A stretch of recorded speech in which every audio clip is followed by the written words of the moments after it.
Okay, and with Steph here. So Steph, you on Chester on the Plate. Chester on a Plate food tours, yeah. So what do you do in the food tours? So the main tour, it's a half-day tour, and we go to 7 different independents in Chester, and at each one they've designed a kind of little dish. So it's sort of, you don't have a full meal at each one, you have different things put together with a drinks package. Yeah. And by the end of it, it's like you've had a full meal. And are those special dishes for Chester? Are they particular to this thing, or just generic dishes? Some are, so then they've been designed for the tour. Some are, it's really hard to do just an all British food tour in England, which sounds awful, but it'd just be a pub crawl, which, no, it's fine.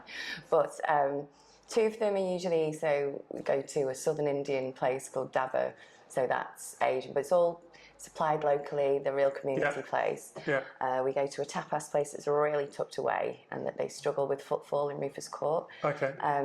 We do go to a very old pub that you've been to yesterday, the Brewery Tap. Okay, and they've designed a little pie and all the meat.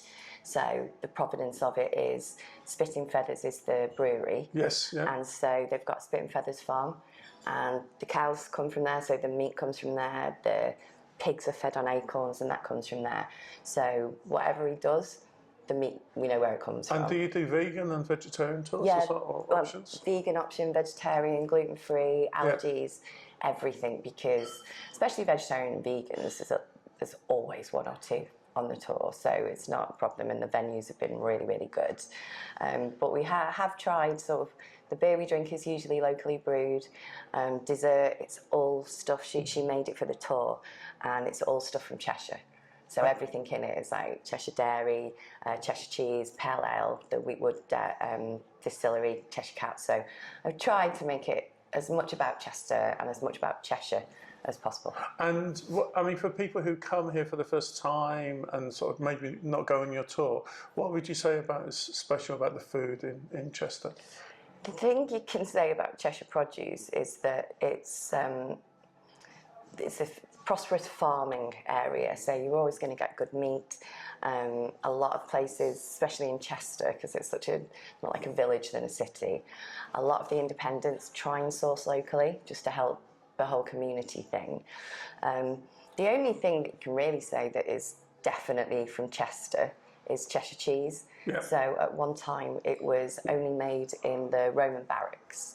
Okay. Yeah, it's made in Roman barracks, and there's evidence that before then the Romans bludgeoned people to get the recipe. So the Romans made the cheese themselves? Yeah, they introduced as well rennet into cheese making. Yeah. It's quite interesting, like our cathedral. So is that one of the oldest cheeses? It's the oldest named cheese in the world. Oh, is it? Yeah. I didn't know that. Okay. Yeah, and sort of our cathedral was a monastery. Yeah. And when Benedictine monastery. Benedictine monastery, yeah, it was an abbey. And when King Henry VIII just decided on the dissolution of the monasteries, he saved Chester Cathedral, probably because it was one of the most profitable ones. Yeah.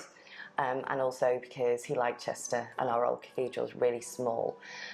So a lot of the monks fled from Cheshire, and they fled to Rockfort, and they took the Cheshire cheese recipe with them, and they put it in the caves in Rockfort, and when they came back, all the Rockfort penicillin had gone into the Cheshire cheese, and that's where Rockfort that's why I'm not supposed to have any Rockfort, because I'm allergic to penicillin. So, really? Yeah. And that's exactly it. Yeah. And when the Romans marched back to Italy, they took the Cheshire cheese recipe. So there's different derivatives of Cheshire cheese all over Northern Europe, or going into Eastern Europe. So it's if you talk to the cheese guy in Knutsford, according to him, Cheshire cheese invented all cheese. Okay, well, fair enough. And we're in the Pied Bull, so why have you taken us here for? Pied Bull is one of the oldest pubs in Chester.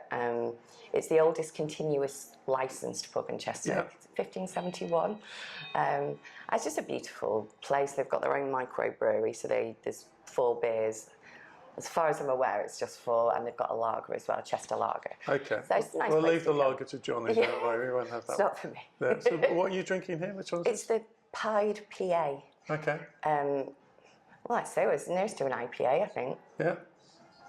It's nice. I was going to go for yours, but you've already got it. Yeah, so. this is definitely chocolatey, that's for sure. Is it a porter or a stout or a...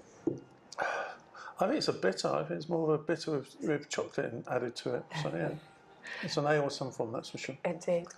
Okay, and so if people want to go on one of your tours, how do they go into one of your tours? Because I think you've got an Instagram page, haven't you? I've got Instagram, I've got Facebook and all that, but I've got a website.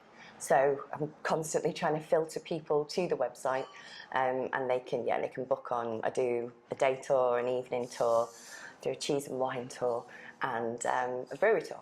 Okay. And that's a microbrewery called Spookton, and that's just outside the walls, and they're the newest microbrewery in Chester. Okay, we'll have to be there next time we come. Thanks very much, Steph, and Absolutely. cheers. Cheers.